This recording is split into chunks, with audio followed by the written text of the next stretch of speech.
8h32 sur BFM TV, RMC. Et mon invité est Jacques Attali. Bonjour. Bonjour. Essayiste, économiste, président de France Positif, auteur de près d'une centaine d'ouvrages, dont celui-ci, Le Monde, mode d'emploi, comprendre, prévoir, agir et protéger. Votre regard et votre recul sont précieux dans un moment de bascule comme celui que nous sommes en train de vivre. Jacques Attali, sondage est là pour BFM TV, 62% des Français se disent inquiets de l'élection de Donald Trump. Ont-ils raison ? Oui, et c'est en même temps une chance, parce que être inquiet, ça veut dire prendre conscience des risques qui seraient arrivés quoi qu'il arrive, parce que il faut regarder l'histoire longue. Et l'histoire longue nous annonçait déjà un repli des Américains sur l'Amérique, une prise de conscience de l'Amérique, de ses dangers, de tout ce qu'elle court comme catastrophe, qui a commencé d'ailleurs avec Obama, qui a commencé à se replier. Et donc Trump accélère ce mouvement, sans pour autant résoudre ou annoncer qu'il va résoudre les grands problèmes de l'Amérique, qui restent aussi des tendances longues. La dette publique américaine, avant même qu'il le rentre en fonction, en janvier, la dette publique américaine va atteindre le plafond qui fait qu'ils ne pourront plus payer les fonctionnaires, sauf à prendre des mesures d'expédient, comme ils l'ont fait à plusieurs reprises. Donc il y a des tendances profondes de la société américaine qui va l'amener à être de plus en plus fermée sur elle-même, oubliant le reste du monde, y compris en laissant le dollar courir sa vie. Et j'ai lu avec attention ce que vous écrivez sur votre site internet, sur le danger pour l'économie, pour l'Ukraine, pour l'environnement notamment. Mais avant cela, je voulais revenir à une question que vous avez posée. Précisément, sommes-nous préparés à un retour au pouvoir de Donald Trump ? Et cette question, vous la posiez il y a 2 ans et demi, dans un texte prémonitoire que vous aviez publié, et dont je vais vous relire ici quelques lignes, puisqu'il est toujours disponible, ce texte, sur votre site. Un Trump président en 2025, vous écriviez cela le 25 mai 2022. Je précise pour ceux qui nous écoutent. Un Trump président en 2025 serait très différent de ce qu'il a été la première fois. Il aurait tout pouvoir sur les 2 chambres de l'exécutif, écriviez-vous, sur la Cour suprême et sur l'essentiel des médias. On peut dire, sans excès, que les États-Unis auront cessé d'être une démocratie. Pour vous, à l'heure où l'on se parle, l'Amérique n'est plus une démocratie ? Oui, c'est pour ça que j'ai alerté dans cet article qui est paru dans Les Échos, en effet, il y a plus de 2 ans, en disant commençons à nous y préparer. À l'époque, ça n'était qu'une hypothèse, et aujourd'hui, c'est une réalité. Malheureusement, on n'a pas fait ça, on ne s'y est pas préparé. On ne s'est pas assez préparé ? Non, pas du tout, on ne s'est pas préparé du tout à cette hypothèse. Les États-Unis, si on s'était préparé, la meilleure préparation eût été de se lancer d'urgence dans la construction d'une armée européenne, d'une industrie de la défense européenne, de se doter les moyens de ne pas dépendre des États-Unis en matière militaire. On ne l'a pas fait du tout, même si on l'a fait de façon homéopathique. Ce n'est pas une démocratie, non. Quand vous avez un président qui a tout pouvoir, qui a laissé entendre, est-ce qu'il le fera ou pas, que c'était la dernière... Il a dit c'est la dernière élection présidentielle. Ça veut dire je suis là pour toujours. Je ne pense pas qu'il pourra le faire. Mais quand il donne plein pouvoir à un complotiste sur la santé, à un industriel de génie, mais qui a décidé de détruire officiellement, enfin de remplacer le tiers de la fonction publique américaine et de réduire d'un tiers le budget américain, ce qui est impossible sans mesures véritablement antidémocratiques. Donc d'en finir avec, par exemple, le système de santé, le système qui va mal, le système éducatif, le système postal, enfin peut-être même une partie de l'armée, c'est pas possible de faire ça d'une façon démocratique. Alors évidemment, le fait que Elon Musk soit là va donner aussi des moyens technologiques à une sorte de dictature démocratique, parce qu'il a en effet tous les pouvoirs parlementaires qui vont masquer ça sous le couvert d'une démocratie. J'aimerais qu'on examine, Jacques Attali, un par un les risques et les sujets pour la France, pour l'Europe. Vous dites risque, mais vous dites aussi opportunité. Puisque vous évoquez Elon Musk, je vous propose de commencer par exemple sur l'économie, parce que prévoit Donald Trump précisément sur le sujet de la course à l'innovation, donc soutenu effectivement par Elon Musk, qui se propose de déréguler. Donc ça veut dire des lois plus souples, par exemple sur l'intelligence artificielle ou sur les médias sociaux. Ça, c'est un risque pour la démocratie. C'est un risque pour la démocratie. Ça veut dire que le vrai pouvoir n'appartient plus à Washington, il appartient à la Silicon Valley, à ceux qui dirigent ces entreprises et qui imposent une dérégulation absolue qui va être D'ailleurs, ça a été un grand débat entre Elon Musk et Thierry Breton, entre les Européens et les Américains. Et les Américains de la Silicon Valley non plus... qui ne souhaitent pas de régulation. D'aucune sorte. Or, cette régulation est absolument nécessaire, non pas pour brider le développement, qui est évidemment souhaitable, mais pour empêcher que ce développement aille jusqu'à le développement d'armements qui échappent aux humains, d'une intelligence artificielle qui échappe aux humains. L'intelligence artificielle, c'est un outil extraordinairement positif, mais le fait d'utiliser les fake news, comme l'a fait Elon Musk dans cette campagne, en faisant des faux messages, alors est-ce qu'il est derrière, sans aucun doute, des faux messages de Kamala Harris ciblés sur des populations en faisant dire à Kamala Harris exactement ce que cette population n'a pas envie d'entendre. C'est-à-dire, voilà, elle va faire ça contre vous. Aux pro-palestiniens, des messages sionistes fanatiques et réciproquement des messages pro-palestiniens quand ils s'adressaient à une audience juive. Et ceci sur tous les milieux. On peut imaginer ça maintenant qu'il est au pouvoir, M. Musk est au pouvoir, d'une façon qui fasse de la vérité une dimension tout à fait annexe de l'exercice de responsabilité. Mais est-ce que c'est un risque pour l'innovation européenne, par exemple, puisque les entrepreneurs européens disent l'Europe a plutôt tendance à réguler avant d'innover. Aux États-Unis, on pousse les innovateurs d'abord. Oui, alors il ne faut pas caricaturer. L'Europe a aussi des grandes entreprises.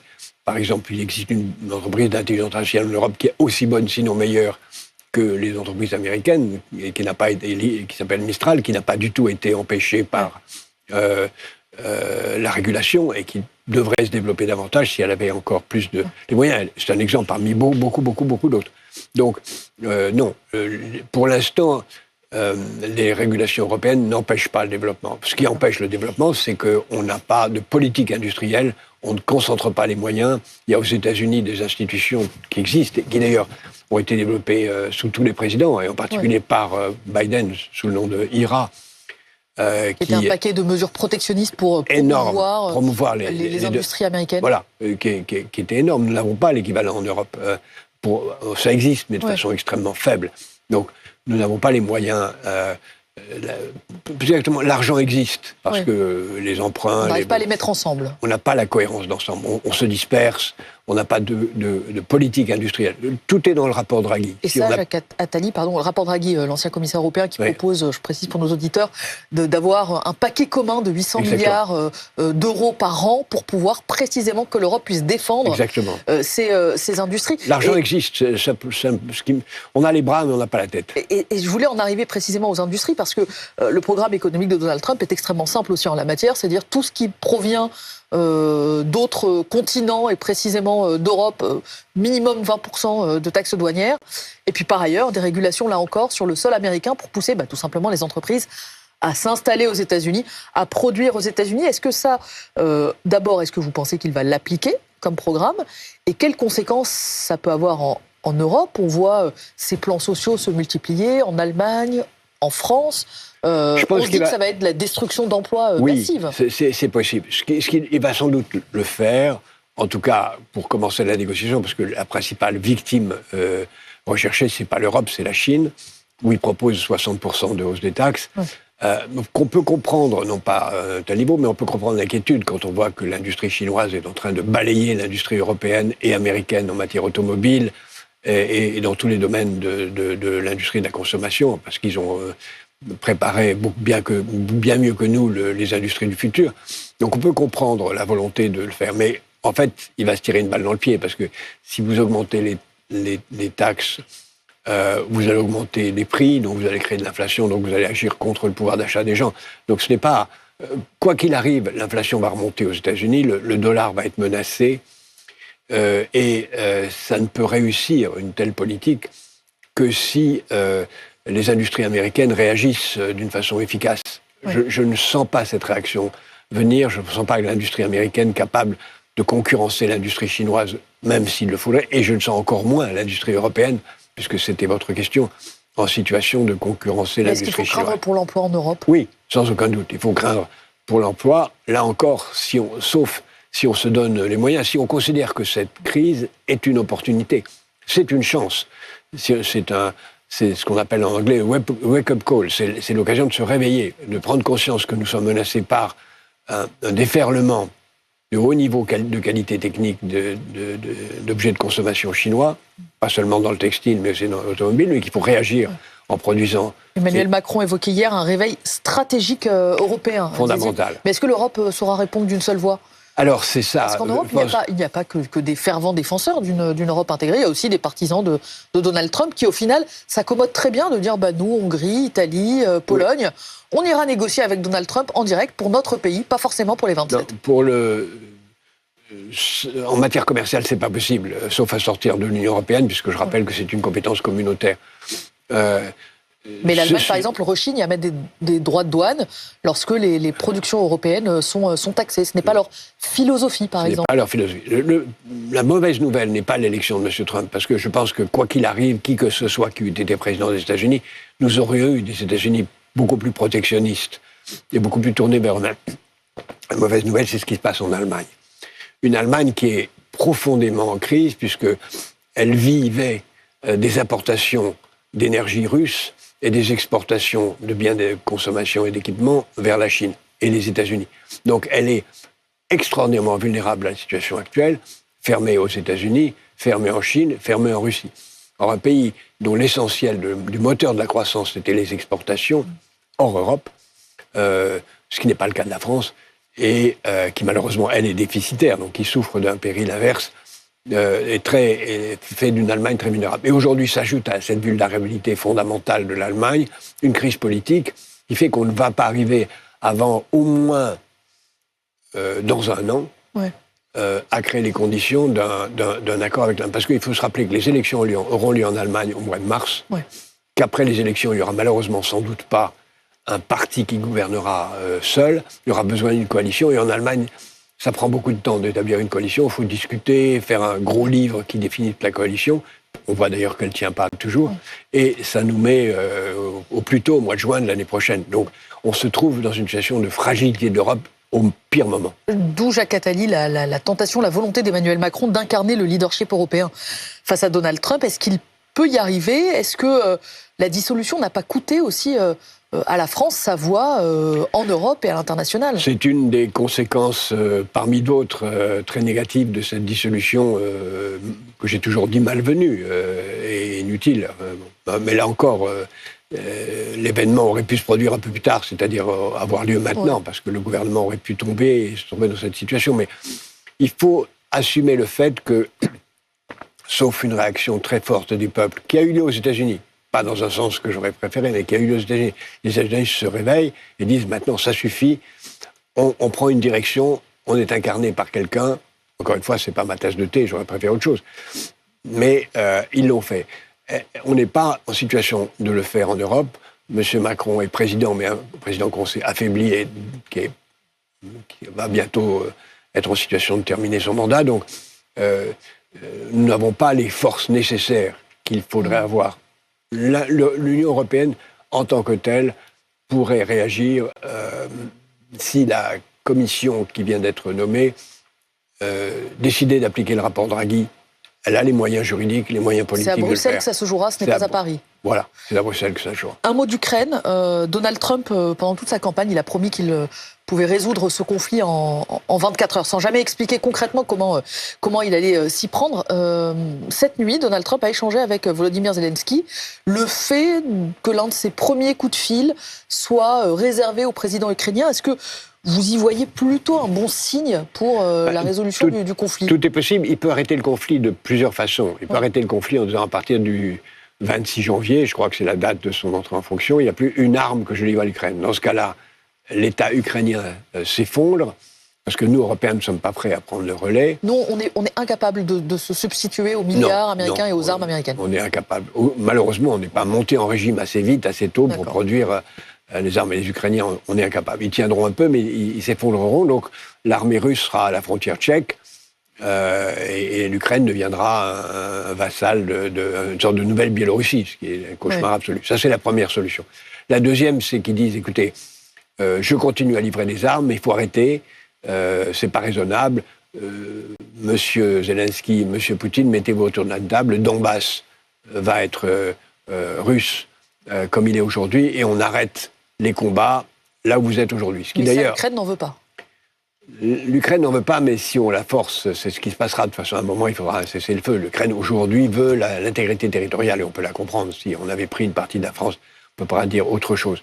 Mais je pense que, si j'avais à faire un pronostic, je pense que c'est cela qui se passera, c'est-à-dire non pas un traité de paix, mais un armistice durable sur les lignes de front. Ce qui veut dire d'ailleurs que les combats vont être de plus en plus sévères, parce que chacun voudra, d'ici à fin janvier, dans des conditions très difficiles de l'hiver, faire bouger les lignes de front pour les fixer au moment de l'arrivée de M. Trump au pouvoir. Jacques Attali, la question environnementale, dont il a été très peu question dans la campagne, Kamala Harris en a très peu parlé, sauf pour dire qu'elle n'interdirait pas le fracking, qui est une technique controversée d'extraction du pétrole. Donald Trump, plus connu, c'est un partisan des énergies fossiles, il fait peu de cas du réchauffement climatique, comme d'ailleurs les Chinois. Il y a une question qui va s'imposer à l'Europe, qui met en place un certain nombre de réglementations drastiques en la question. C'est est-ce que cela a un sens de continuer à être vertueux quand tous les autres ne font aucun effort? Là encore, c'est une des dimensions dans laquelle M. Trump et Mme Harris auraient fait la même politique, puisqu'elle-même a dit, pour des raisons bassement électorales en Pennsylvanie, qu'il ne fallait pas faire autrement que de continuer. Il n'empêche, cette politique suicide la planète.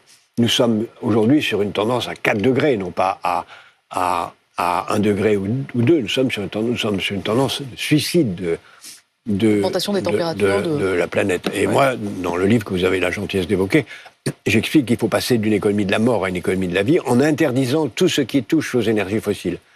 On en est loin. Sauf qu'on est minoritaire à porter ce discours aujourd'hui. Oui, mais les Chinois, qui sont aujourd'hui le principal consommateur de charbon, sont aussi le principal producteur d'énergie nucléaire et d'énergie renouvelable. Ils vont très très vite dans cette direction.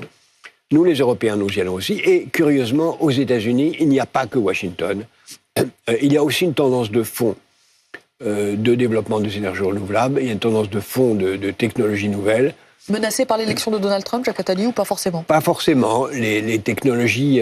c'est ça les États-Unis vivent toujours dans la mythologie commune de l'eschatologie chrétienne ou juive. On attend le Messie. De la mythologie du western, la cavalerie va venir nous sauver. Et là, la nouvelle cavalerie, c'est le progrès technique. Ils pensent en Amérique que le progrès technique va tout régler. Ça sera une partie de la solution, mais s'il n'y a pas une volonté politique, ça ne suffira pas. En Europe, on est plus sur la volonté politique, aux États-Unis sur la volonté technique. La Chine fait les deux. Ils font énormément de progrès techniques. La voiture électrique va dans ce sens. Et quand ils construisent 12 EPR, quand nous ne sommes pas capables d'en construire 2, ils les construisent sur une technologie française, ce qui montre que c'est plus une question de développement pratique que d'innovation. Ça montre que, quelle que soit la politique, les tendances de fond continuent. Et les tendances de fond, c'est l'humanité est en train de se suicider, le progrès technique ne suffira pas, il faut attendre un réveil qui n'est pas près d'arriver. Et que vous appelez de vos voeux ce matin, Jacques Attali.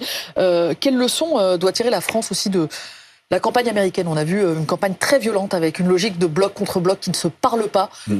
Est-ce une vue de l'esprit de se dire qu'en France, la logique des 3 blocs qui ne se parlent pas et qui peinent à trouver des points communs, finalement se superpose à ce qu'on a pu voir dans la campagne américaine? Alors c'est plus que 3 blocs, parce que ce qui s'est passé aux États-Unis, c'est aussi une logique de communautarisme. Chacun dans son coin. Et chacun est fragmenté. Beaucoup plus fragmenté encore. C'est ce qu'on a appelé les excès du wokisme, même si le wokisme est, de mon point de vue, quelque chose de très positif s'il va dans la direction de la libération des femmes et des mouvements des parties de la population qui avaient été brimés. Mais cet enfermement communautaire de chacun, des groupes qui ont été martyrisés, a créé... Vous le voyez en France aussi? C'est un risque. C'est un risque. On voit des risques communautaires, on voit des partis politiques qui jouent de ces fragmentations communautaires beaucoup plus profondément qu'aux États-Unis même. Et rien ne se résoudra si on n'est pas capable de recréer une vision française, un projet français qui rassemble au lieu de juxtaposer des groupes divisés. Et vous reviendrez nous en parler de comment la France peut réussir sa prochaine élection présidentielle. Merci Jacques Attali d'être venu à ce micro ce matin. Il est 8h52 sur BFM TV et RMC. Je vous souhaite une très bonne journée à vous ainsi qu'à tous ceux qui nous écoutent.